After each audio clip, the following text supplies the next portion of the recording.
मस्त छ, केही छैन उदा हेर्नुमा। सबैलाई नमस्कार। यो थोरै प्राविधिक समस्या भएर अलिकति ढिलो भयो। आज हामी यो नेपाल राष्ट्र ब्याङ्कको पहिलो कक्षा व्यवस्थापनको पहिलो कक्षा सुरु गर्न गइरहेका छौँ है। यो फर्स्ट क्लास भएको हुनाले आज हामी अलिकति यो व्यवस्थापनको मोडालिटी कसरी जान्छ है, अनि कस्तो पढिरहनु भएको छ वा यस्ता कुराहरू गरेर व्यवस्थापनलाई सुरु गर्छु। यो आज हामीले सुरु गर्ने टपिक चाहिँ व्यवस्थापनको थ्योरी है, व्यवस्थापनको इभोल्युसन। खासमा यहाँबाट एउटा क्वेसन आउँछ, मल्टिपल चोइस क्वेसनमा पनि आउँछ र यता सब्जेक्टिभमा पनि आउँछ। मल्टिपल चोइस क्वेसनमा चाहिँ व्यवस्थापन खण्डबाट यहाँलाई 7 वटा क्वेसन आउँछ, 7 या 8 वटा क्वेसन आउँछ भने सब्जेक्टिभ खण्डमा चाहिँ 3टा क्वेसन आउँछ म्यानेजमेन्टबाट। यो म्यानेजमेन्टको खण्डलाई 4 वटा भागमा विभाजन गरेको छ।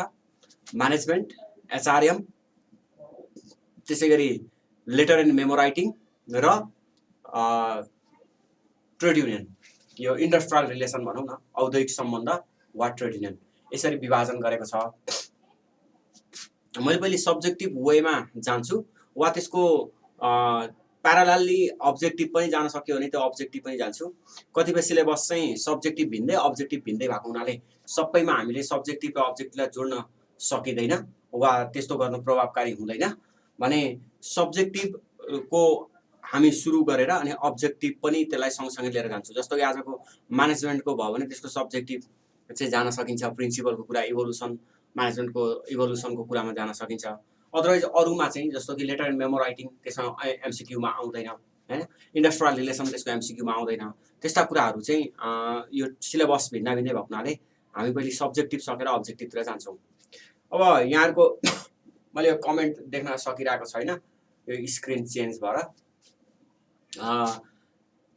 यहाँले अध्ययनलाई यो सब्जेक्टिभ र अब्जेक्टिभ मैले अस्ति नै पनि भनेको थिएँ, सब्जेक्टिभ र अब्जेक्टिभलाई मिलाएर लिएर जानु होला। भ्याकेन्सी खासै चिन्ता नगर्नुहोस्, भ्याकेन्सी अब यो फागुन अथवा रेगुलर सेड्युलमा भ्याकेन्सी आउने सम्भावना नै प्रबल भएर गएको छ।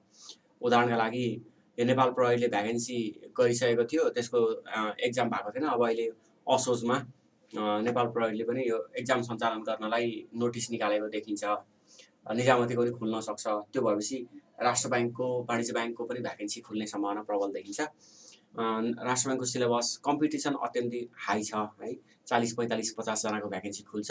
आवेदन फारम 25-30 हजारको पर्ने भएको हुनाले यहाँले राम्रै तयारी गर्नुपर्ने हुन्छ। अरूभन्दा 1-2 नम्बर ज्यादा ल्याउने गर्ने तयारी गर्नुपर्ने हुन्छ। अनि इन्ट्रान्स चाहिँ तपाईँलाई अघिल्लो चरणमा लिएर जानलाई मात्रै हो।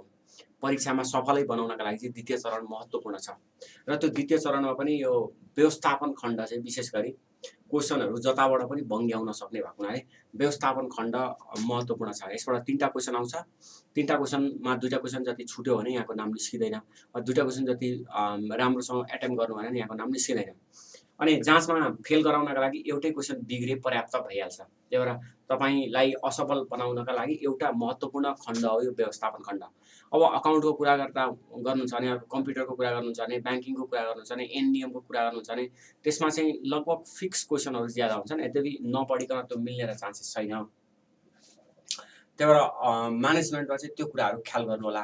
हामी यो म्यानेजमेन्टमा मैले तपाईँलाई म्यानेजमेन्टको थ्योरी, प्रिन्सिपल यिनीहरू गइसकेपछि अनि बाँकी त्यस पछाडि हामी एचआरएम, त्यसै गरी इन्डस्ट्रियल रिलेसन, यसैमा इम्प्लोइ बाइ ल पनि छ, अनि लेटर एन्ड मेमो राइटिङबाट जान्छौँ।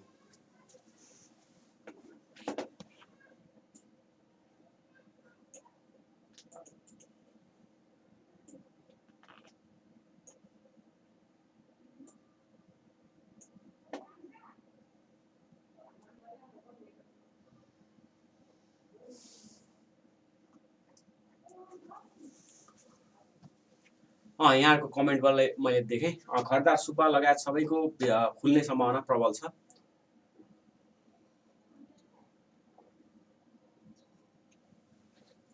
अब चाहिँ यो आज हामीले पढ्ने चाहिँ व्यवस्थापनको सिद्धान्तबाट सुरु गरौँ, विकासक्रम सिद्धान्त।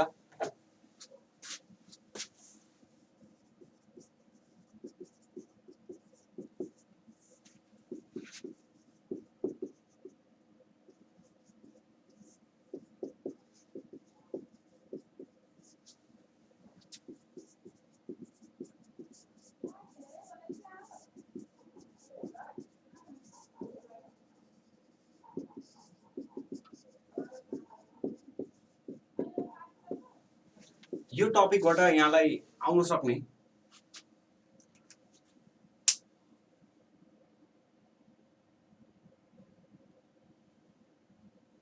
आरबिपी को रिजल्ट कहिलेसम्म आउला भन्ने कुरा चाहिँ अदालतमा त्यो मुद्दा एउटा परेको अझैसम्म छिनोफानो भएको छैन।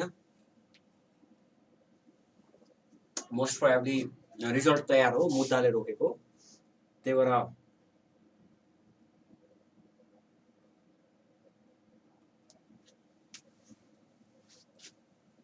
सबै टपिकमा लिङ्क गर्दै पढ्नुपर्छ विपिनजी। यो मैले यो यता देख्नुपर्ने कमेन्ट बक्स आज यता छ, त्यही भएर यता बारम्बार हेरिरहेको छु है मैले। अब यो यसमा इम्पोर्टेन्ट क्वेसन चाहिँ के छ भने पहिला इम्पोर्टेन्ट क्वेसनलाई हेर्नुहोस् अनि हामी यसमा कक्षा सुरु गर्छौँ।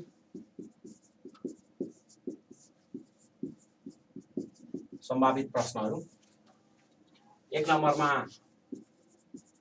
व्यवस्थापनको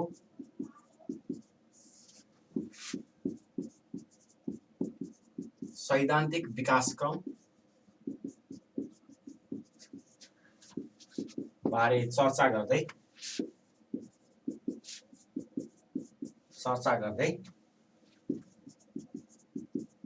संयोगिक व्यवस्थापनको महत्व, वर्तमान समयमा कस्तो छ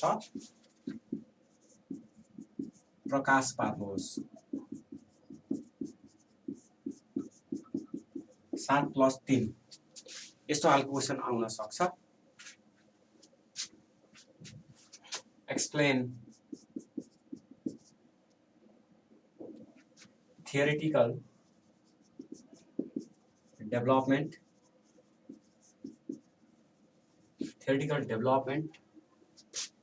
of management in brief and highlight importance of contingency management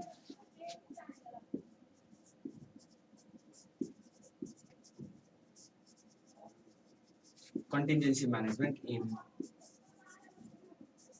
today's world। 7+3 यस्तो खालको क्वेसन आउन सक्छ। यसलाई टिप्नुस् त। व्यवस्थापनको सैद्धान्तिक विकासक्रम बारे चर्चा गर्दै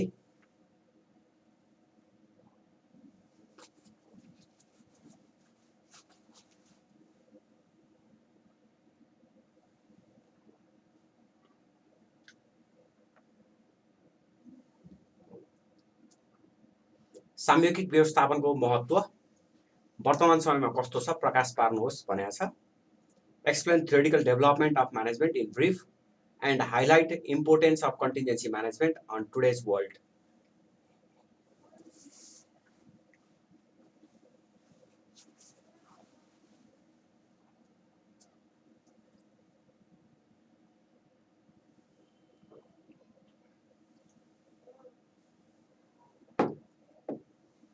यस्तो खालको क्वेसन यहाँलाई आउन सक्छ है।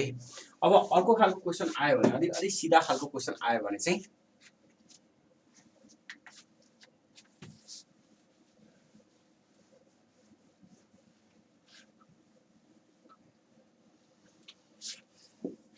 हेनरी फोइलको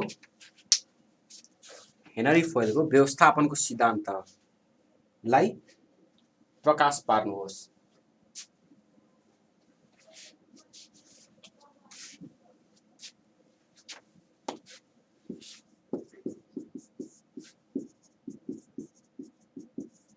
हेनरी फोइलको व्यवस्थापनको सिद्धान्तलाई प्रकाश पार्नुहोस्। Explain Henry foil principal of management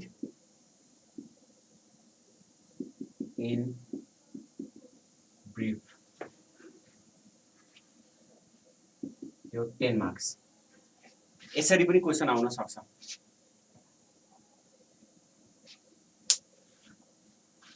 थोरै लेख्ने प्रेमराज जी, प्रिन्सिपललाई इम्पोर्टेन्सलाई 3 मार्क्स, कति लेख्ने भन्दा थोरै लेख्ने। यस्तो सजिलो एन्सर नसोध्नुस् मलाई।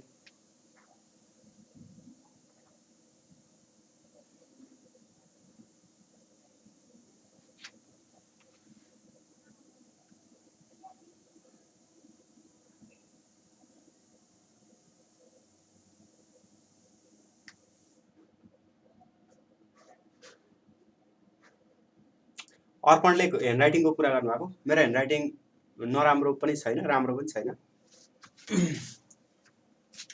हेनरी फोइलको व्यवस्थापनको सिद्धान्तलाई प्रकाश पार्नुहोस्।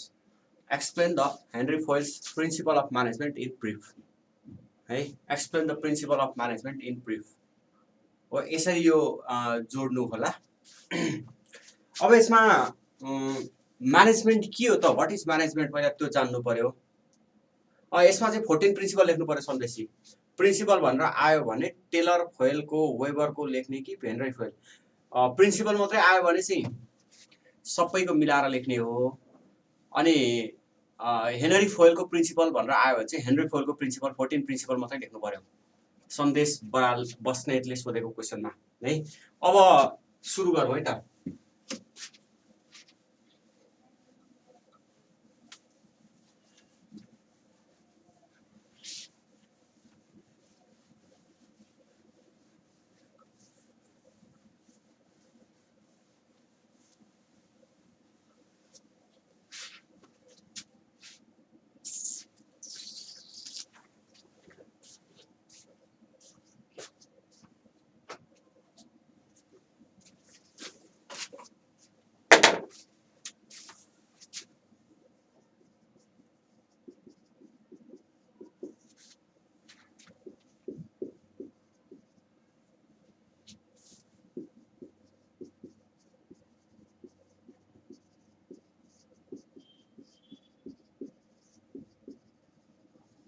प्रिन्सिपल इन्ट्रोडक्सन अफ म्यानेजमेन्ट है, व्यवस्थापनको परिचय। एमसीक्यू पनि गाह्रो हुन्छ राजन। यो म्यानेजमेन्ट खण्डै गाह्रो हो नि। यो म्यानेजमेन्ट सोसल साइन्स हो, हाम्रो पढाइ अलिक कम्ती भएको हुन्छ। त्यो इनडेप्थमा हामीले पढेको हुँदैन, त्यही भएर गाह्रो भएको। अब यो इन्ट्रोडक्सन अफ म्यानेजमेन्ट भन्यो, म्यानेजमेन्ट दुई तिनवटा कुरा ख्याल गर्नुपर्छ। जस्तो कि म्यानेजमेन्ट भन्ने बित्तिकै सङ्गठनको लक्ष्य, गोल, पहिला गोललाई ध्यान दिनु पर्यो। अनि रिसोर्सेसहरू है, विभिन्न स्रोत र साधन,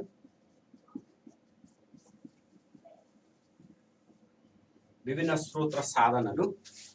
अब यो रिसोर्सेस भन्ने बित्तिकै हामीले फिजिकल रिसोर्सेस, भौतिक स्रोत, त्यसै गरी ह्युमन रिसोर्सेस, मानव स्रोत, त्यसै गरी सूचनाको स्रोत, त्यसै गरी वित्तीय स्रोत,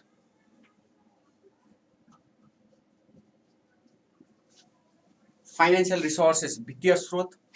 यी विभिन्न स्रोत र साधनहरूलाई सङ्गठनको लक्ष्यतर्फ लिएर जानलाई, सङ्गठनको लक्ष्य प्राप्तिका लागि लिएर जानका लागि यी स्रोतहरूले लक्ष्यतर्फ अगाडि बढाउने, स्रोतहरूलाई लक्ष्य प्राप्तिका लागि परिचालन गर्ने। यो परिचालन गर्ने क्रममा, परिचालनको क्रममा 3E प्राप्त गर्ने। त्यो 3E भनेको कार्य दक्षता, कार्य प्रभावकारिता र मितव्ययिता, इफिसियन्सी, इफेक्टिभनेस र इकोनोमी।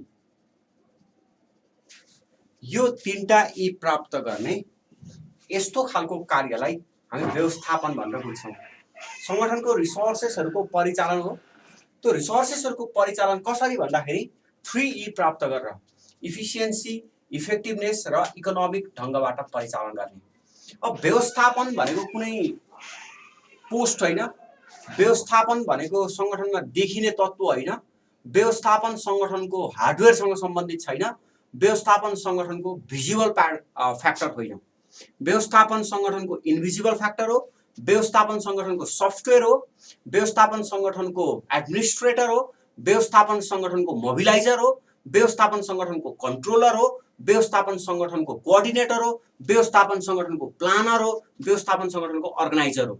यो सबै काम चाहिँ व्यवस्थापकीय जिम्मेवारी अन्तर्गत पर्दछ। व्यवस्थापन जहिले पनि अर्गनाइजेसनको ओनर र अर्गनाइजेसनको गोल यो दुईटाको बीचमा बसेर हार्डवेयरलाई गोलतर्फ लिएर जाने, अर्गनाइजेसनका मेकानिजम्सहरूलाई, अर्गनाइजेसनका पूर्वाधारहरूलाई, ती पूर्वाधारहरूलाई उद्देश्यतर्फ लिएर जोड्ने त्यस्तो खालको संयन्त्रलाई हामी व्यवस्थापन भन्छौँ।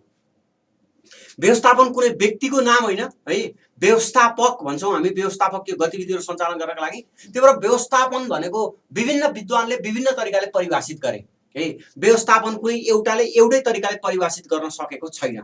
जसरी यो ब्लाइन्ड पिपुल, दृष्टिविहीनहरूले हात्तीलाई परिभाषित गरे जस्तो, कसैले नाङ्लो जस्तो, कसैले खम्बा जस्तो, कसैले डोरी जस्तो, कसैले भित्तो जस्तो, कसैले रुख जस्तो भनेर चाहिँ विभिन्न यो ब्लाइन्ड पिपुलहरूको गाउँमा यदि इलिफेन्ट हात्ती जाँदाखेरि त्यो इलिफेन्टलाई जसले जस्तो छाम्छ त्यसरी नै परिभाषित गरे जस्तो म्यानेजमेन्ट पनि एक्ज्याक्टली त्यसै भनेको छ। मेरी पार्कर फोरेटले भन्छन् म्यानेजमेन्ट इज आर्ट है। अब 1950s पछाडिका थियोरिस्टहरू, सेकेन्ड वर्ल्ड वार पछाडिका थियोरिस्टहरू म्यानेजमेन्ट एज अ साइन्स भन्छन्। 1930s देखि 1950s को बीचमा जन्मेका म्यानेजमेन्टका फिलोसफरहरू management is art of motivation भन्छन्, लिडरसिप भन्छन्, लिडिङको कुरा गर्छन्, उनीहरू बिहेभियरल एस्पेक्टको कुरा गर्छन् है। 1911 तिर जन्मेकाहरू म्यानेजमेन्ट इज अ मेसिनको रूपमा है, म्यानेजमेन्ट अरूबाट काम लिने अथवा अरूलाई मोबिलाइजेसन गर्ने, रिसोर्सेसको मोबिलाइजेसनको कुरा गर्छ। एडम स्मिथले म्यानेजमेन्टलाई चाहिँ डिभिजन अफ वर्कको दृष्टिकोणबाट विभाजन गरे है। त्यसैगरी एफडब्ल्यू टेलरले म्यानेजमेन्टलाई चाहिँ पिस रेट सिस्टमबाट पैसा बढाउँदै जाऊ, ह्युमन रिसोर्सले काम गर्दै जान्छ भनेर त्यसरी व्याख्या गरेका छन्। एफडब्ल्यू टेलरले management as a overall entity हो, म्यानेजमेन्ट समग्र काम गर्नुपर्छ भनेर चाहिँ त्यसरी व्याख्या गरेका छन्। मेरी पार्करले कलाको कुरा गर्छिन्। त्यसैगरी डेनमिङ र जुरानले म्यानेजमेन्टलाई क्वालिटीको कुराबाट हेरेका छन्। फ्रेड फिडलरले म्यानेजमेन्ट चाहिँ कन्टिजेन्सी अप्रोच हो भन्छन्। भनेपछि म्यानेजमेन्टको कसैको पनि एउटै पर्सपेक्टिभ छैन, कसैको नि एउटै धारणा छैन। जसरी ब्लाइन्ड पिपुलले हात्तीको परिभाषा गरेका छन् त्यसरी म्यानेजमेन्टको परिभाषा गरेका छन्। त्यसमा के हो त म्यानेजमेन्ट, व्हाट इज म्यानेजमेन्ट है, त्यस्तो खालको भेद विषय जसमा संगठनमा अरू सबै फ्याक्टरहरू गौण, अरू सबै फ्याक्टरहरू ननसेन्स हुन्छ, म्यानेजमेन्टले चाहिँ सेन्स गर्छ। यो तपाईले हेर्नुभयो भने कुनै निजी ब्याङ्कहरू थोरै रिसोर्सेस छ, अर्गनाइजेसनमा पुँजी कम छ, वित्तीय स्रोत कम छ, संगठनका कर्मचारीहरू पनि कम्ती छन्, त संगठनमा भौतिक स्रोत पनि अभाव छ, जग्गा जमिन पनि छैन, सबै भाडामा चलाएको छ, त्यही ब्याङ्कले चाहिँ धेरै प्रगति गरिरहेछ है। त्यही ब्याङ्कको चाहिँ प्रफिटेबिलिटी धेरै छ, त्यही ब्याङ्कको चाहिँ संगठनमा इमेज राम्रो छ। अर्कोतर्फ सरकारी ब्याङ्कहरू प्रशस्त पुँजी लिएर बसेका छन् है, प्रशस्त वित्तीय स्रोत छ, प्रशस्त ह्युमन रिसोर्सेस छन्, प्राइभेटको भन्दा 2 गुणा ह्युमन रिसोर्सेस छन्, तर पनि यो कार्य सम्पादन स्तर राम्रो छैन, तर पनि प्रफिटेबिलिटी राम्रो छैन, तर पनि उनीहरूको गोल प्राप्ति राम्रो छैन। Why? Because due to weak management. त्यसो भए के हो त विक म्यानेजमेन्ट र स्ट्रङ म्यानेजमेन्ट भनेको? के हो त त्यसो भए म्यानेजमेन्ट भनेको चाहिँ? त्यो म्यानेजमेन्ट एउटा इन्भिजिबल फ्याक्टर हो, अदृश्य फ्याक्टर हो। संगठनमा म्यानेजमेन्ट चाहिँ अदृश्य रूपले संगठनको सफ्ट पार्टबाट हेरेको हुन्छ, जसले संगठनका यी स्ट्रक्चरहरूलाई, संगठनका यी विभिन्न किसिमका स्रोत र साधनहरूलाई संगठनको गोलतर्फ लिएर जोडेको हुन्छ। त्यही भएर रिसोर्सेस संगठनको goal, these are seen factor in the organization. यिनीहरू भिजिबल फ्याक्टर हुन्, दृश्यगत फ्याक्टरहरू। अब यी सीन फ्याक्टरले अर्गनाइजेसनको सक्सेसमा महत्त्वपूर्ण भूमिका खेल्दैन। अर्गनाइजेसनको सक्सेसमा महत्त्वपूर्ण भूमिका खेल्छ भने त्यसले खेल्छ जसलाई हामी व्यवस्थापन भन्छौँ। किन व्यवस्थापनले चाहिँ संगठनको गोल प्राप्तिको जिम्मा लिनुपर्ने त? किन व्यवस्थापन नै संगठनको रिसोर्सेसको परिचालनको जिम्मा लिनुपर्ने त? Because management has rights, management has rights over resources. त्यो राइट्स कसले दियो त म्यानेजमेन्टलाई है? ब्याङ्कको सिओलाई कसले राइट्स दियो कर्मचारी सरुवा गर्ने? ब्याङ्कको सिओलाई कसले राइट्स दियो कर्मचारीलाई निकाल्ने? ब्याङ्कको सिओलाई कसले राइट्स दियो कर्मचारीलाई बढुवा गरेर अर्को ठाउँमा सरुवा गर्ने? यो सबै राइट्स कसले दियो भन्दा owner provides rights to management है, owner provides rights to manager. त्यो ओनरले दिएको राइट्सको आधारमा manager enjoy the rights owner's rights and obliges the organisational goal. उसले चाहिँ राइट्स लिन्छ, ओनरको राइटबाट म्यानेजमेन्ट चल्छ, अर्गनाइजेसनको व्यवस्थापकहरूले अधिकार सम्पन्न हुन्छन्। त्यो व्यवस्थापकले लिएको अधिकार सम्पन्न भएको कुरा ओनरको पर्सपेक्टिभबाट ओनरको आफ्नो इन्ट्रेस्ट अनुसार व्यवस्थापन सङ्गठनमा चलाउनु पर्छ। ओनरलाई प्रफिट चाहिएको छ, कर्मचारीलाई बोनस चाहिएको छ, कस्टमरलाई राम्रो सेवा सुविधा चाहिएको छ, सरकारलाई कर चाहिएको छ, नियमनकारी निकायलाई स्पष्ट नियमन चाहिएको छ, समाजलाई CSR चाहिएको छ। त्यो सबै दिलाउने को त? म्यानेजमेन्ट है। त्यही भएर अर्गनाइजेसनमा रिसोर्सेस ठिकै छ, म्यानेजमेन्ट बेटर छ भने अर्गनाइजेसनमा सक्सेस हासिल गर्न सक्छौँ। उदाहरणका लागि तपाईसँग यो 6 महिना समय थियो, कलेज लागेको थिएन है, परिवारले पनि तपाईँलाई केही काम लगाएको थिएन, घरमा बसेर खाने र सुत्ने मात्रै काम थियो, तर तपाईँले समय व्यवस्थापन गर्न सक्नु भएन भने त्यसले गोल प्राप्ति गर्न सक्दैन है। मान्छे मात्रै उभियो, 2 खुट्टाले उभियो भने त्यसले लक्ष्य प्राप्ति गर्न सक्दैन। तर त्यो 2 खुट्टाले उभिएर पनि उसले आफ्नो सेड्युल, मोटिभेसन, टाइम म्यानेजमेन्ट यो गर्न सक्यो भने अर्गनाइजेसनमा यो जसरी मान्छे सक्सेस हुन्छ त्यसरी अर्गनाइजेसन पनि सक्सेस हुन्छ है। यो मान्छेले चाहिँ खाने र इनपुट र आउटपुट बाहेक, यताबाट खाद्य पदार्थ खाने उताबाट अखाद्य पदार्थ निकाल्ने बाहेक अरू केही गर्न सकेन भने that is due to weak management. त्यसो भए अर्गनाइजेसनमा पनि के हो त म्यानेजमेन्ट भन्दाखेरि रिसोर्सेस एकातिर हुन्छ है। अर्गनाइजेसनको रिसोर्सेस अर्गनाइजेसनमा विभिन्न स्रोतबाट आउँछ। त्यो रिसोर्सेसहरूलाई एकुमुलेट गर्ने, रिसोर्सेसहरूलाई टेकिङ गर्ने, त्यो रिसोर्सेसको आधारमा अनि गोललाई पर्फर्मेन्स गर्ने, त्यस्तो खालको निकायलाई हामी म्यानेजमेन्ट भन्छौँ। तर म्यानेजमेन्ट इज ओन्ली नट यति हल्का तरिकाले, यति जोकमा, यस्तो उडाउने तरिकाले म्यानेजमेन्ट सोच्नु हुँदैन। अर्गनाइजेसनको सबै निर्णायक फ्याक्टर म्यानेजमेन्ट हो। अर्गनाइजेसनमा जे हुन्छ, राम्रो हुन्छ, नराम्रो हुन्छ, सफल हुन्छ, असफल हुन्छ, सङ्गठनमा ऊ काम नलाग्ने हुन्छ, सङ्गठनमा राम्रो हुन्छ, because the due to management. त्यसो त्यो म्यानेजमेन्ट के हो त भन्दाखेरि management is a mobilizer of organizational resources. सङ्गठनका विभिन्न रिसोर्सेसहरू हुन्छन्, त्यो रिसोर्सेसहरूको मोबिलाइजर हो। तर त्यो रिसोर्सेसको परिचालन इटसेल्फ इज नट न म्यानेजमेन्ट। यदि रिसोर्सेसको परिचालन मात्रै म्यानेजमेन्ट हुन्थ्यो भने तपाईँहरू भए जति सबै म्यानेजर हुन लायक हुनुहुन्थ्यो, सबै ब्याङ्कको CEO हुन लायक हुनुहुन्थ्यो। किन तपाईँ ब्याङ्कको CEO हुनुहुन्न? किन अनिल केसरीले महिनाको 15 लाख रुपियाँ खाएर ब्याङ्कको CEO हुन्छ? बिकज अनिल केसरीले जसरी रिसोर्सेसहरूलाई इफिसियन्ट, इफेक्टिभ र इकोनोमिक ढङ्गबाट परिचालन गर्छ, त्यो तपाईँसँग क्वालिटी छैन, त्यो हामीसँग क्वालिटी छैन। बिकज हामीसँग त्यो रिसोर्सेसको 3E एचिभ गर्ने क्वालिटी नभएको हुनाले we are follower, we try to be a follower, we try to be a employees. Employees जहिले पनि फलोवर हो। इम्प्लोइजलाई मोटिभेसन जगाउने, मोरल जगाउने, लिडिङ गर्ने, त्यसलाई इफिसियन्ट बनाउने, इकोनोमिक बनाउने, द्याट इज म्यानेजमेन्ट। त्यसो भए management and employees they are different job. Employees they are followers है, म्यानेजमेन्ट दे आर लिडर्स। अनि म्यानेजरले त्यो इम्प्लोइजको मोरल एन्ड मोटिभेसनलाई जगाउने काम गर्छ है। Because you are sitting as a student and I am sitting as a teacher. Because why? Because I have to deliver some knowledge better rather than you है। यो better delivering मसँग छ, त्यही भएर म टिचर भएँ, तपाईँ स्टुडेन्ट हुनुभयो। तपाईँको जुन एक्जामिनेसन तयारी गर्दै हुन्छ त्यस्ता एक्जामिनेसन मैले प्रिपेयर गरेर पास गराएँ, बिकज त्यही भएर म टिचर भएँ। अर्गनाइजेसनमा पनि ठ्याक्कै यही हो। अर्गनाइजेसनमा पनि manager have experience, manager has huge theoretical experience, manager has knowledge, manager has skill, manager has art, manager has science to mobilize the resources. कुन रिसोर्सेस भन्दाखेरि अर्गनाइजेसनको ह्युमन रिसोर्सेस, अर्गनाइजेसनको भौतिक रिसोर्सेस, अर्गनाइजेसनको सूचनाको रिसोर्सेस, अर्गनाइजेसनको वित्तीय रिसोर्सेस, यो सबै रिसोर्सेसहरूलाई अर्गनाइजेसनले एकुमुलेट गर्छ र गोल प्राप्तितिर लगेर जोडिन्छ। त्यसो भए के हो त अर्गनाइजेसनको गोल? What is goal? एनआरबीको गोल के हो भन्दा टु रेगुलेसन फाइनेन्सियल इन्टरमिडिएरिज एउटा गोल हो है। तपाईँ एनआरबी एक्ट 2058 को गोलमा गएर, उद्देश्यमा गएर हेर्न सकिहाल्नुहुन्छ। त्यसै गरी इकोनोमीमा फाइनेन्सियल एडभाइजर हो, सरकारको फाइनेन्सियल एडभाइजर हो है, इन्फ्लेसनल कन्ट्रोल गर्ने निकाय हो। त्यसो भए त्यो गोल प्राप्ति गर्नका लागि रिसोर्सेसलाई कसरी व्यवस्थापन गर्छ? गोल जहिले पनि प्रफिट मोटिभ हुँदैन। गभर्मेन्ट अर्गनाइजेसन्सका गोलहरू फरक पर्छन्, प्राइभेट अर्गनाइजेसनका गोलहरू फरक पर्छन्, एनजिओको गोल फरक पर्छ, आइएनजिओको गोल फरक पर्छ है। तपाईँको समाजमा रहेको क्लबको गोल फरक पर्ला भनेपछि यो अर्गनाइजेसनको नेचर अनुसार गोल फरक पर्छ। त्यो गोल चाहिँ के हो? त्यो गोल प्राप्तिका लागि रिसोर्सेसको परिचालन हो। एनआरबीसँग ह्युमन रिसोर्सेस छ, 1056 जना ह्युमन रिसोर्सेस छ है। पुँजीको कुरा गर्नु छ भने 5 अर्ब पुँजी छ। त्यसै गरी भौतिक रिसोर्सेसको कुरा गर्नु छ भने 7वटा प्रदेशमा एउटा प्रदेश बाहेक बिल्डिङ छ, त्यसो भयो ल्यान्ड होला, त्यसै गरी फर्निचर छ, इक्विपमेन्ट छ। These are the physical resources. यो सबै छ तर यसको परिचालन गर्न सकेन भने एनआरबीले लिएको गोल प्राप्ति गर्न सक्दैन।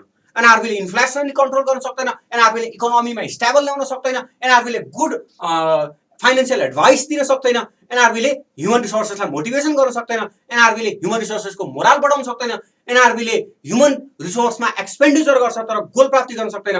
त्यसो भए त्यो सबै गर्न नसकेपछि के हुन्छ भन्दा NRB as a weak institution हुन्छ, एनआरबी काम नदिने इन्स्टिट्युट हुन्छ। एनआरबीको कारणले गर्दाखेरि ब्याङ्क एन्ड फाइनेन्सियल इन्स्टिट्युसन्सहरूमा अराजकता बढ्छ, सरकार र ब्याङ्क एन्ड फाइनेन्सियल इन्स्टिट्युसनको बिचको सम्बन्ध बिग्रेर जान्छ, अनि वित्तीय अवस्था कमजोर हुन्छ, अर्थतन्त्र डामाडोल हुन्छ। त्यो सबै भयो भने के हुन्छ, यसले चाहिँ सरकार, इकोनोमी, निजी क्षेत्र सबैमा हान्छ। जसैले एनआरबीले राम्रोसँग रिसर्च गर्न सकेको छैन। त्यो रिसर्च गर्न नसक्नु के हो? बिकज अफ रिसोर्सेसको परिचालन गर्न नसकेको होइन। इकोनोमीमा के भएको छ, रिसर्च गर्न सकेको छैन। कोभिडको कारणले गर्दा के असर पर्यो, त्यो रिसर्च गर्न सकेको छैन है। आफ्ना रिसर्च विङका इम्प्लोइजहरू राम्रो ल्याउन सकेको छैन, टप युनिभर्सिटिजबाट रिसर्चरहरू ल्याउन सकेको छैन, उसले कुनै रिसर्चर हायर गर्न सकेको छैन। Why? Because due to weak management. त्यसो भए विक म्यानेजमेन्ट भनेको के हो? गोल प्राप्ति गर्न सक्ने म्यानेजमेन्ट विक म्यानेजमेन्ट हो। Always management is taking measure as a yardstick of the goal है।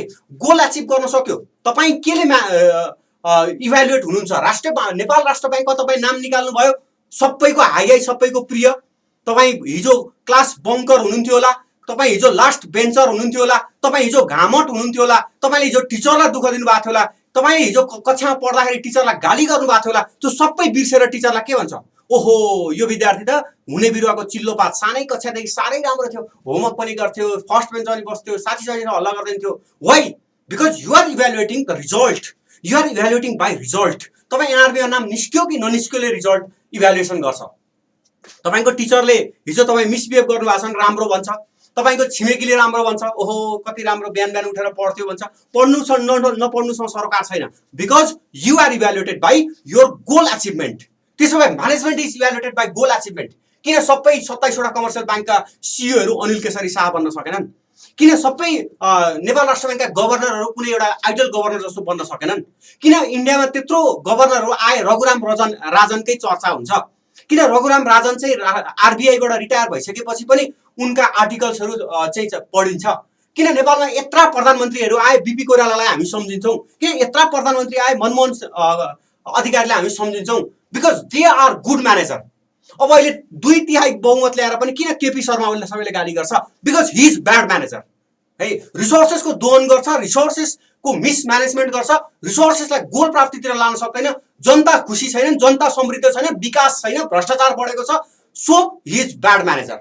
केपी शर्मा ओलीको नाम सुन्ने बित्तिकै बिहान तपाईँ भोलिपल्ट यो दिउँसो कालो बिरालोले बाटो काटे जस्तो मुड बिग्रिन्छ। Why? Because he is bad manager. किन ब्याड म्यानेजर? बिकज रिसोर्सेसको परिचालन गर्न सकेन। त्यसमा अर्गनाइजेसनमा रिसोर्सेस र गोलको बिचमा, रिसोर्सेस र गोलको बिचमा बसेर जुन त्यसले समन्वयको काम गर्छ, त्यो समन्वयको काम गर्ने भनेको अर्गनाइजेसनको गुड म्यानेजरले हो।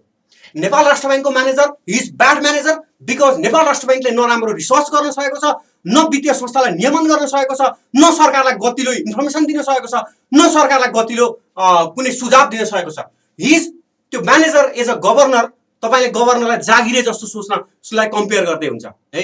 जसले जागिरे मेन्टालिटी खाएर चाहिँ बसेको हुन्छ, he is not a manager. Employee they are resources, not manager. म्यानेजरसँग भिजन हुन्छ, म्यानेजरसँग भिजनलाई आर्टिकुलेट गर्ने उसँग एक्सन प्लान हुन्छ, म्यानेजरसँग जिल हुन्छ, म्यानेजरसँग क्रिटिसिजम सहने बानी हुन्छ है। लिडर हेज क्रिटिसिजम सहने बानी हुन्छ। त्यस्तो खालको अर्गनाइजेसनको निकायलाई चाहिँ हामी म्यानेजर भन्छौँ। तर managers are different from followers, because followers यहाँ छन् है, विचाराहरू यहाँ छन्। यहाँ यी मानव स्रोत, दे आर फलोवर्स है। We lies as a human resources, we lies as a employee. Manager यहाँनिर छ, परिचालन गर्ने निकाय यहाँनिर छ। हामीले बुझ्नुपर्ने कुरा हो यो म्यानेजरमा चाहिँ। अर्गनाइजेसनको म्यानेजर भनेको चाहिँ मोबिलाइजेसनको इफेक्टिभनेस हुन्छ है। अर्गनाइजेसनको म्यानेजर भनेको मोबिलाइजर, गोलमा मोबिलाइजर गर्ने इफेक्टिभनेस हुन्छ। तपाईँले एन्सर लेख्दाखेरि सबै इक्जाम्पल दिएर लेख्नुपर्छ, तर जस्टिफाई गर्न सक्नुपर्छ। नेपाल राष्ट्र ब्याङ्कको म्यानेजमेन्ट ब्याड भयो भने रिसर्च बिग्रिन्छ, रिसर्च एन्ड डेभलपमेन्ट बिग्रिने बित्तिकै के भइरहेछ थाहा पाउँदैन है। कोभिडले नेपालमा कति असर गर्यो, कोभिडले को कारणले गर्दा इम्प्लोइमेन्ट कति गर्छ, सब हावातालमा गफ दिइरहेको हुन्छन् है।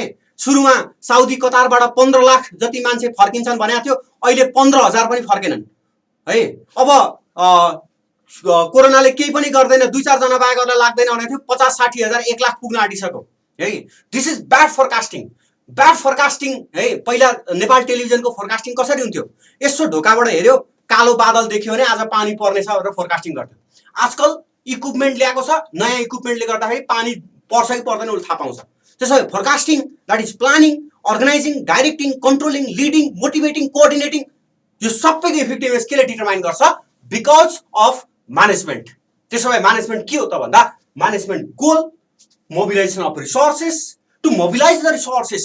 What type of resources? Physical resources, human resources, financial resources, informational resources, to mobilize these resources on behalf of the goal achievement with high efficiency, effectiveness and economy. Efficiency, economy र effectiveness छैन भने management bad भयो।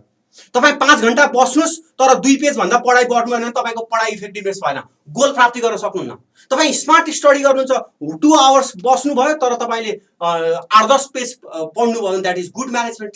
त्यसो भए management को part भनेको तपाईले म्यानेजमेन्टलाई miss definition गर्नु मिल्दैन है। तपाईले म्यानेजमेन्टलाई गलत तरिकाले परिभाषित गर्न मिल्दैन।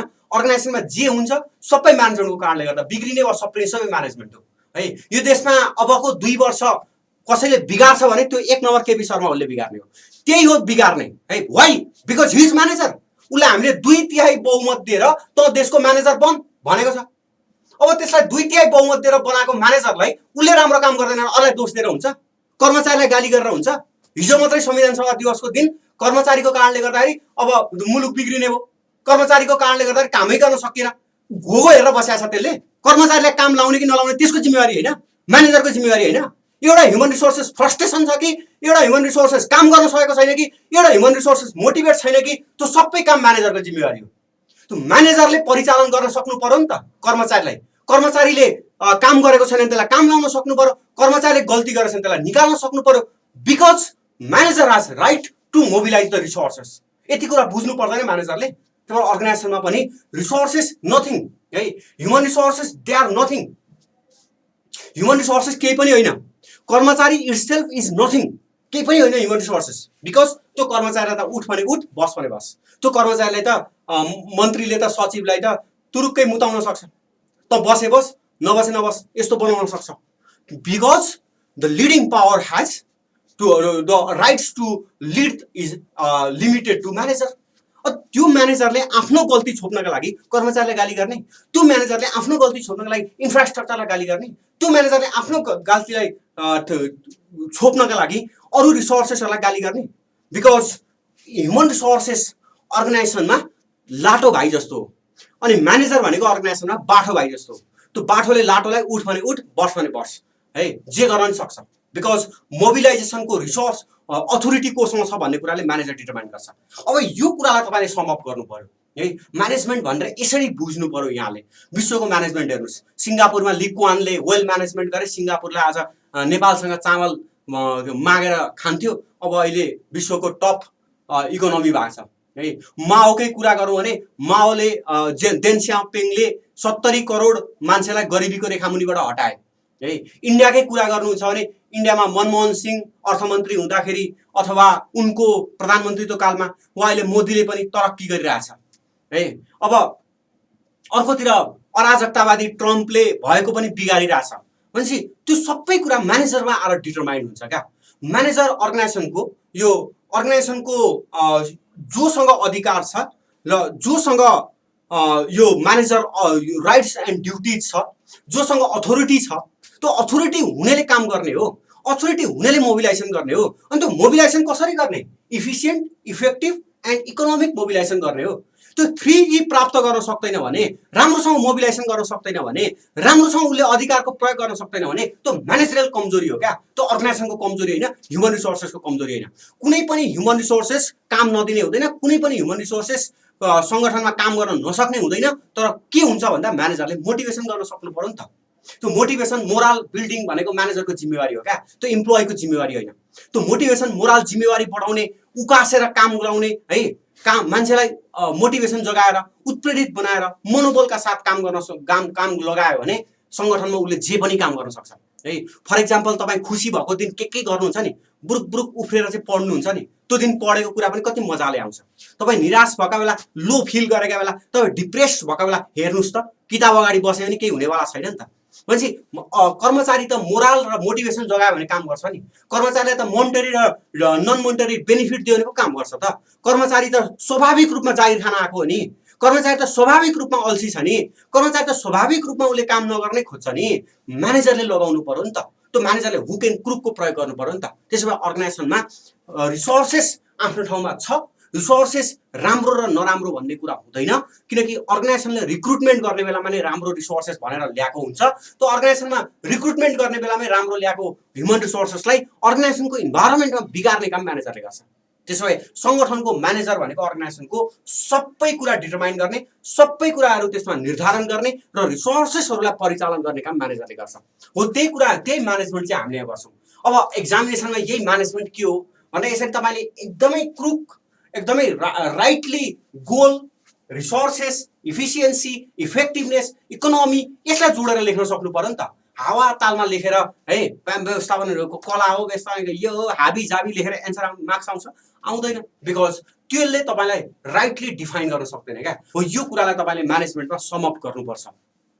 त्यसो भए अब यसको विकास क्रमतिर जाउँ। कस्तो कस्तो यो म्यानेजमेन्ट चाहिँ कसरी यो अवस्थामा आइसक्यो त, कहाँबाट सुरु भयो म्यानेजमेन्ट है। अब तपाईँले म्यानेजमेन्टको विकास क्रम, अब यसको थोरै एन्सर लेख्नुहोस् त। नेपाली मिडियमलाई नेपालीमा, अङ्ग्रेजीमा अङ्ग्रेजी। हाम्रोमा दुईटै मिडियम चल्छ। आफ्नो आफ्नो डट कपी लेख्नुहोस्, लेख्न थालिहाल्नुहोस्। व्यवस्थापनको परिभाषा, परिचय भनेर लेख्नुहोस् ल। नेपालीले पहिले नेपाली मिडियमले लेख्नुहोस्, त्यसरी अङ्ग्रेजी मिडियमलाई भन्छु। सङ्गठनको लक्ष्य प्राप्तिका लागि, सङ्गठनको लक्ष्य प्राप्तिका लागि, सङ्गठनको लक्ष्य प्राप्तिका लागि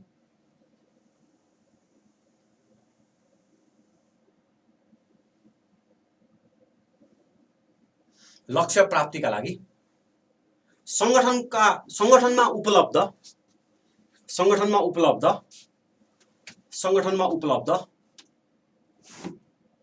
भौतिक स्रोत, सङ्गठनमा उपलब्ध भौतिक स्रोत, मानवीय स्रोत,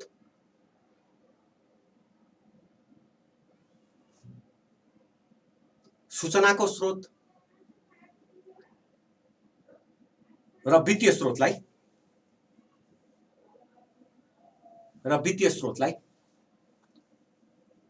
उच्च कार्यदक्षता,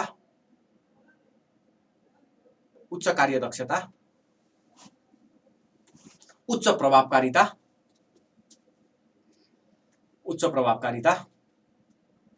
र मितव्ययिताका साथ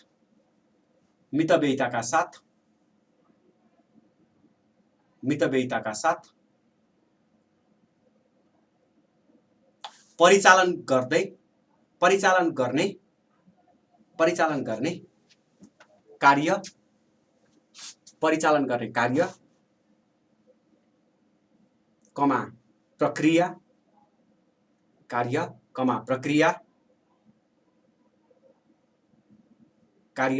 प्रक्रिया,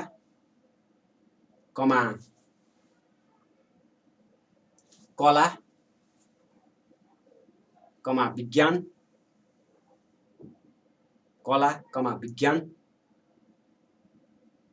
विज्ञान,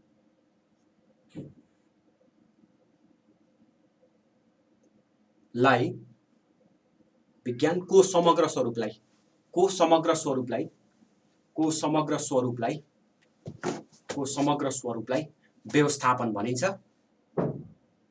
व्यवस्थापन भनिन्छ। यो सङ्गठनको अदृश्य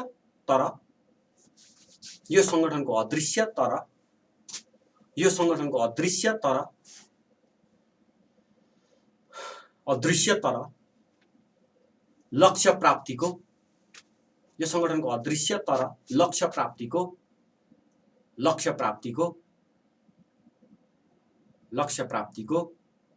निर्णायक तत्व हो। अदृश्य तर निर्णायक तत्व हो।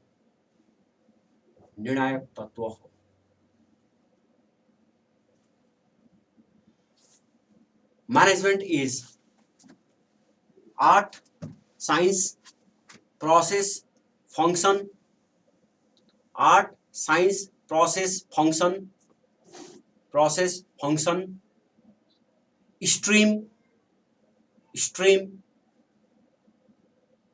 stream, activity, activity, to mobilize, to mobilize, to mobilize, organizational human resource, to mobilize organizational human resource, comma, physical resource, human resource, comma, physical resource, comma, informational resource, informational resource, informational resource, and financial resource, and financial resource, with higher efficiency, with higher efficiency, with higher efficiency, with higher efficiency, with higher efficiency, effectiveness, higher efficiency, effectiveness, effectiveness, and economy, economy, economy, to achieve predetermined organizational goal, to achieve predetermined organizational goal, to achieve predetermined organizational goal, to achieve predetermined organizational goal. It is invisible, but it is invisible, but it is invisible, but decisive factor. It is invisible, but decisive factor. Decisive factor to achieve organizational goal, to achieve organizational goal, to achieve organizational goal. यति लेख्नुस्, यो तपाईलाई 2 नम्बरका लागि पुग्यो। अब यसमा तपाईले definition यो त्यो हाबीजाबी केही लेख्नै पर्दैन जाँचमा। यो सबै डेफिनेसन्सहरु अहिले सम्म भएका 1776 मा एडम स्मिथले भनेको परिभाषादेखि 2008 मा पिटर एफ ड्रकरले भनेको परिभाषासम्म सबै परिभाषाहरुको कन्क्लुजन म्यानेजमेन्टको थ्योरी यही हो, म्यानेजमेन्टको डेफिनेसन यही हो। त्यसैले यसमा तपाईले अब कुनै विद्वानका डेफिनेसनलाई इन्भर्टेड कमा राख्नु पर्दैन, जाँचमा कुनै पनि डेफिनेसनलाई इन्भर्टेड कमा राख्नु पर्दैन। त्यो तपाईको डेफिनेसन सोधेको हो, तपाईको कन्टेन्ट सोध्या हो। कुनै विद्वानको कन्टेन्ट लेखेर जाँचमा पास गर्छु भन्ने नचिताए हुन्छ। विद्वानको कन्टेन्टलाई तपाईले कसरी तान्न सक्नुहुन्छ भने अब मैले भन्छु त्यसरी तान्न सक्नुहुन्छ। प्याराग्राफ चेन्ज गर्नु छ भने नेपालीमा, अब प्याराग्राफ चेन्ज गर्नुस् अनि लेख्नुस्। दोस्रो प्याराग्राफ नेपाली मिडियमले सुरु गर्नुस्। व्यवस्थापनको प्राज्ञिक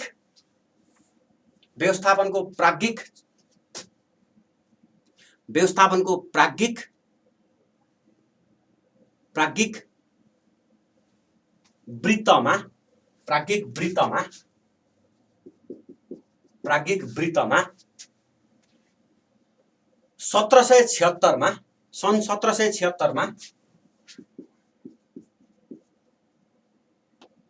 1776 मा एडम स्मिथले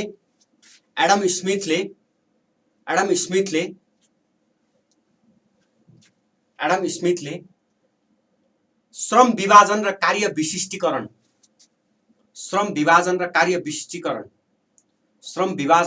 विशिष्टीकरण को चर्चासँगै सुरु भएको कमा सन् 1911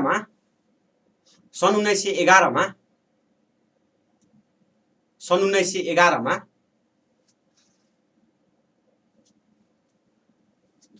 प्राज्ञिक भनेको एकाडेमिक भनेको गोपाल पाण्डेजी नेपालीमा यति धेरै कमजोर हुनुहुन्छ। सन् 1911 मा एफडब्ल्यू एफडब्ल्यू टेलरले वैज्ञानिक ढंगबाट काम गर्नुपर्ने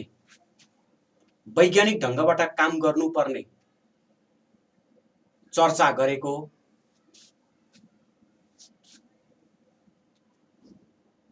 गरेको कमा त्यही अवधिमा हेनरी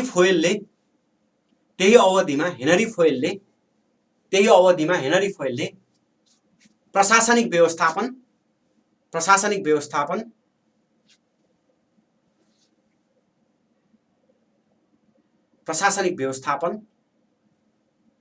र मैक्स वेबरले कर्मचारी तन्त्रीय दृष्टिकोण प्रस्तुत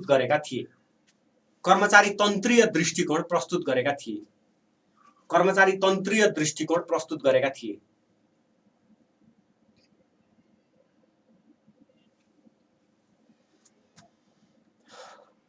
सन् 1932 मा माओले इल्टन माओ हुन् पुरा नाम। सन् 1932 मा इल्टन माओले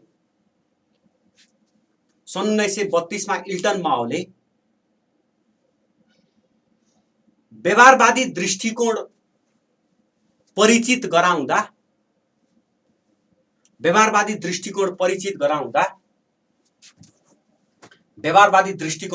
गराउँदा व्यवस्थापनको विकासमा कोसे ढुङ्गा मानिन्छ।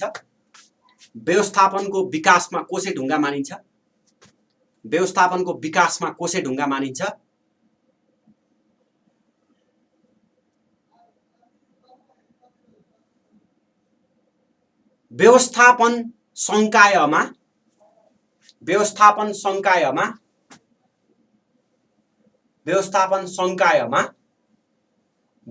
संकायमा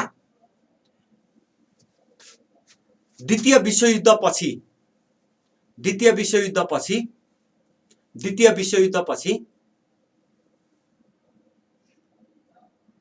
संख्यात्मक दृष्टिकोणले प्रवेश पायो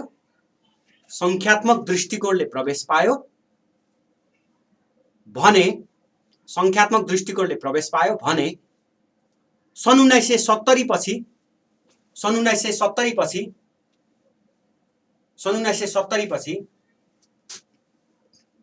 प्रणाली सिद्धान्त र साम्योगिक सिद्धान्तहरूबाट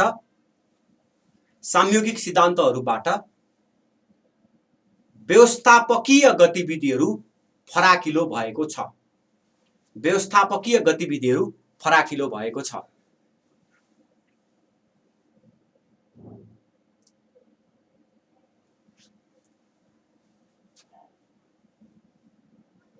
यसरी तपाईले जोडेर लेख्नुपर्छ सेकेन्ड प्याराग्राफ। यो तपाईलाई 4 नम्बरका लागि भयो। अब इंग्लिश मिडियमले लेख्नुस् त। Academic development of management started from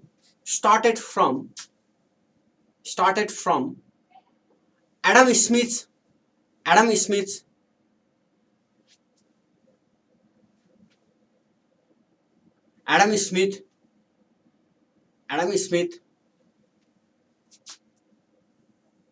division of work and job specialization। के 2+2 भनेको उदय भाइ? 2+2 भने 4 हुन्छ। के लेख्या थियो? जब स्पेशलाइजेसन लेखे राम्रो अरुण खनाल जी, नलेखे त भइहाल्छ नि। मैले भनेको कुरा सबै कुरा जाँचमा लेख्ने गरी भनेको छु। अ तपाईले लेख्न सक्नु भएन, बिर्सिनु भयो वा समय पुगेन भने नलेख्नुस्, बाँकी सबै अवस्थामा लेख्नुस्।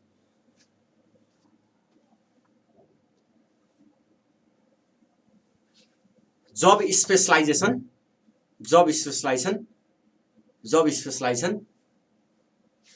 in 1776 AD. In 1776 AD, it was further explained. Full stop there, right? It was further explained. It was further explained by F.W. Taylor in 1911. It was further explained by F.W. Taylor in 1911. 1911 is a scientific aspect in management. Scientific aspect in management. Scientific aspect in management. Scientific aspect in management. In the same time, at the same time, Henry Fowell propounded administrative theory. At the same time, Henry Fowell propounded administrative theory, comma, Max Weber propounded bureaucratic theory. रुक्मिनीजी मैले repeat गर्दिन, मेरो कुरा स्पष्ट छ।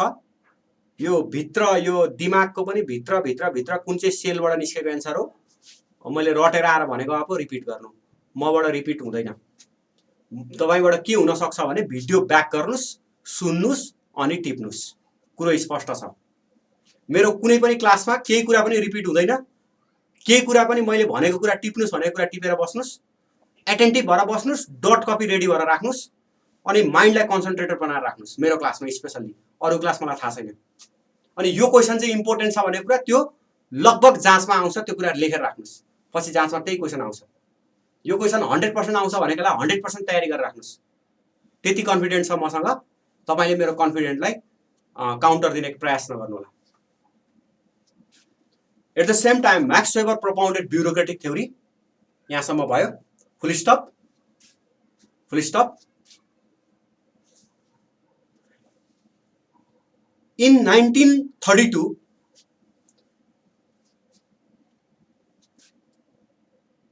in 1932, Elton Mao propounded human relation and behavioral aspect in management. Human relation and behavioral aspect in management, comma, it is milestone for managerial development. It is milestone for managerial development. Narendra भाइ note त फलाला आइहाल्छ नि, note आएर पनि के हुन्छ र? Note आएर पनि त सिरानीमा नोट राखेर सुत्ने त हो नि। नोटको चिन्ता नगर्नु, सबै नोट भोलि या पर्सि दिइहाल्छु म। मेरोमा नोटको चिन्ता होइन। नोटमा लेखेको कुरा क्लासमा पनि भन्दिन म। नोट एकातिर हुन्छ, क्लास एकातिर हुन्छ, किताब एकातिर हुन्छ, सबैलाई एकुमुलेट गरेर इन्फर्मेटिभ बनाएर लेख्ने हो। र क्लास चाहिँ मेरो सबभन्दा महत्त्वपूर्ण हुन्छ, त्यो चाहिँ ध्यान दिनु होला। नोट चाहिँ म त्यति धेरै प्रिफर गर्दिन, दिन चाहिँ दिन्छु सबै कुरा, भोलि नै पर्सि नै पाइहाल्नुहुन्छ, रेडी चाहिँ इमेल गरिदिइहाल्छु। तर क्लास चाहिँ बी एटेन्टिभ, तपाईलाई पास गराउने क्लासले हो। नोट या किताब चाहिँ मैले डे 1 देखि नै भनेको छु, दे आर डम्प, तिनीहरू डम्प हुन्, मागेको हुनाले दिने कुरा हो। त्यो माइलस्टोन भनेको एकदम इम्पोर्टेन्ट है, ध्यान दिनु होला। त्यही भएर भेरी बी एटेन्टिभ। घरमा हुनुहुन्छ, छेउमा तपाईको लेज होला, कुरकुरे होला, चिया होला, भात खाँदै पढ्या होला, सेन्डो लागेर पढ्या होला, त्यो छेउमा कोही बसेर पढ्या होला। Very be attentive in my class. र रिकमेन्ड गर्छु अरूको क्लासमा एटेन्टिभ हुनुस्। अनलाइन छ भन्दैमा क्लासमा जसरी बसेछ त्यही फिलिङमा बस्नुस्। कम्ती 1.5 घण्टा, 1 घण्टा, 1 घण्टा 20 मिनट, 1 घण्टा 15 मिनट म क्लासमा छु भन्ने फिल गर्नुस्। मैले तपाईलाई मेरै अगाडि हुनुहुन्छ भनेर फिल गरेर पढाइरहेको छु। मैले चाहिँ तपाईलाई मेरै अगाडि हुनुहुन्छ भनेर फिल गरेर पढाउनी। तपाई चाहिँ घरमा सुतेर पढ्दिनी, तपाई चाहिँ वहाँ घुरेर पढ्नी, तपाई चाहिँ अल्छी गरेर पढ्नी, कुरकुरे खाएर पढ्नी, भात खाएर पढ्नी, चिया खाएर पढ्नी, पानी खाएर पढ्नी। Be attentive in my class. जो हुनुहुन्न त्यतिलाई भनेको है फेरि। अब माइलस्टोन भनेको चाहिँ, माइलस्टोन भनेको एकदम इम्पोर्टेन्ट कुरा भनेको। नोट भोलि आउँछ नरेन्द्र भाइ, भोलि या पर्सि आउँछ। अब आफ्टर सेकेन्ड वर्ल्ड वार, लेख्नुस् है, after second world war, after second world war, second world war, quantitative aspect was introduced in management. quantitative aspect was introduced in management.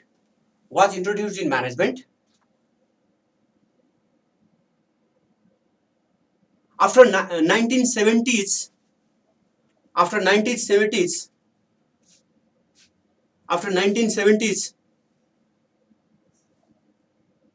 modern management aspect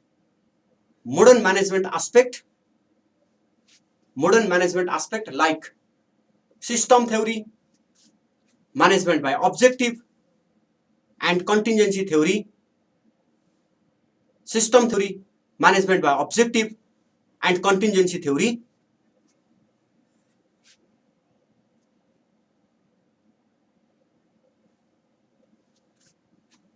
introduced in managerial sector. Introduced for managerial sector. यसरी तपाईले यो म्यानेजमेन्टको बारेमा लेख्नु पर्यो है. What is management भन्नु यसरी तपाईले डिफाइन गर्नुपर्छ. तपाईले कलेजमा के पढ्नु मलाई थाहा छैन, कुन चाहिँ राइटरको किताबमा के छ मलाई थाहा छैन, मेरै नोटमा के छ मलाई थाहा छैन, तर जाँचमा चाहिँ यसरी लेख्नुपर्छ यहाँले है. त्यो विचार गर्नु होला. अब म्यानेजमेन्टको विकास क्रमको कुरा गर्दाखेरि है, डेभलपमेन्ट अफ यो हामीले historical development of management.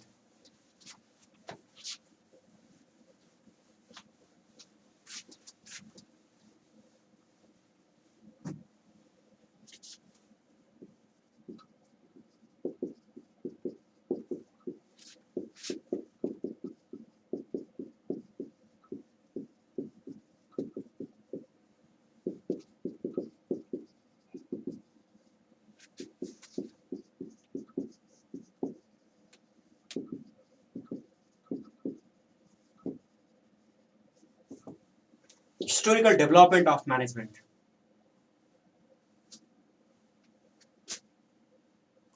Modern थ्योरीको अवै के हो यो डिफाइन. यो मोडर्न थ्योरीको अवै अझै डिफाइन गर्ने बेलै भएको छैन. मैले व्हाट इज म्यानेजमेन्टको कुरा गर्दैछु. तपाईलाई जति जे भनेको छु त्यो पहिला बुझ्नुस्. म्यानेजमेन्टको डिफाइन गरेको बेलामा मोडर्न म्यानेजमेन्टको कुरा अलिकति छोएको मात्रै हो. म्यानेजमेन्टको हिस्टोरिकल डेभलपमेन्टमा सुरु हुन्छ अब सबै म्यानेजमेन्टको कुरा है. त्यही भएर जति मैले पढाएको छु त्यति चाहिँ क्लियर गर्नुस् पहिला. व्हाट इज म्यानेजमेन्ट तपाईको क्लियर भयो भने अब हिस्टोरिकल डेभलपमेन्टमा जाने हो. बुझ्नुभयो नि. मैले फंक्सन पढाएकै छैन, फंक्सन तपाईले क्लियर गर्ने कुरै भएन. अब हिस्टोरिकल डेभलपमेन्टको कुरा गर्दाखेरि चाहिँ सामयोगिक भनेको कन्टिन्जेन्सी हो रिया. नेपाली अंग्रेजीमा समस्या भएको हो भने सामयोगिक भनेको कन्टिन्जेन्सी हो. त्यो थ्योरी भनेको के हो भन्ने कुरा अब आउँछ, यहाँ हिस्टोरिकल डेभलपमेन्टमा आउँछ. त्यही भएर समयभन्दा अगाडि सबै कुरा भनिदैन नि त, बिस्तारै भनिन्छ. अब यहाँलाई यो हिस्टोरिकल डेभलपमेन्ट अब यो 8 बज्न आँटिहाल्यो. आज तपाईँ र मेरो पहिलो इन्काउन्टर हो. त्यो पहिलो इन्काउन्टरमै धेरै कुरा पढाएर फेरि दिमागमा लोड होला. अघि मैले भनेको कुरालाई म्यानेजमेन्टको एकचोटि रिथिङ्क गर्नुस्. पढाइ भनेको 50% पढ्ने हो भने 50% सोच्ने हो. अनि त्यो 50% सोच्ने बेलामा चाहिँ नाना भाँति सोच्नु भने दिमाग भारी हुन्छ. त्यही भएर त्यो 50% सोचाइ पनि पढाइमै राख्नुस्. म्यानेजमेन्टको बारेमा यसो सोच्नुस्. कुन अर्गनाइजेसन म्यानेजमेन्टको कारणले राम्रो भएको रहेछ, कुन अर्गनाइजेसन म्यानेजमेन्टको कारणले गर्दा नराम्रो भएको रहेछ, व्यवस्थापक राम्रो भयो भने के हुने रहेछ हो. यो सबै कुराहरू ध्यान दिनुस्. अनि भोलि हामी यो हिस्टोरिकल म्यानेजमेन्टबाट सुरु गर्छौं. यहीँबाट सुरु गर्छौं. 1776 को एडम स्मिथको डेफिनेसनबाट सुरु गर्छौं है. आजलाई टाटा बाइ बाइ, शुभरात्रि. के क्वेशन छ भने यो आज म्यानेजमेन्टको डेफिनेसन पढेका केही क्वेशन छ भने सोध्नु होला. मेरो विचारमा छैन क्वेशन यहाँको. मैले तपाईलाई क्वेशन नसोध्ने गर्ने एन्सर भनिसकेको छु. भोलि हामी क्लास सुरु गर्छौं. हस् त, धन्यवाद.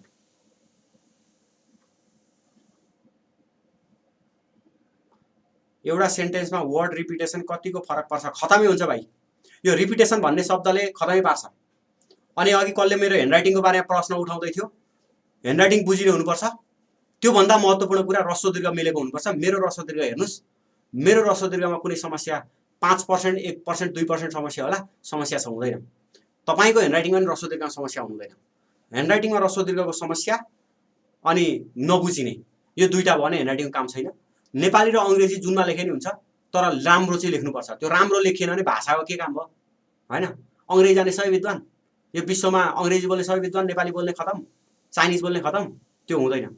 भाषा जेमा लेखे नि हुन्छ, वे अफ प्रेजेन्टेसन राम्रो हुनुपर्छ है. त्यो कुरा ध्यान दिनुस्. अनि के हो त्यो म्यानेजमेन्टमा इट्नोलोजीको कति त्यो इट्नोलोजी भने के हो सुशान्त भाइ? पहिले मलाई इट्नोलोजी भन्ने बुझाइदिनु अनि भनौँला। ल आजलाई यति गरौँ। यो ऐतिहासिक डेभलपमेन्ट भोलि हामी पढ्छौँ। तपाईँ पनि आफ्नो किताबमा यसो पढेर आउनुहोस्। क्लास हुनुभन्दा अगाडि पढ्नु पनि राम्रै कुरा हो। अनि हामी क्लास सञ्चालन गर्छौँ। हस् आजलाई गुड नाइट, शुभरात्रि।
हजुर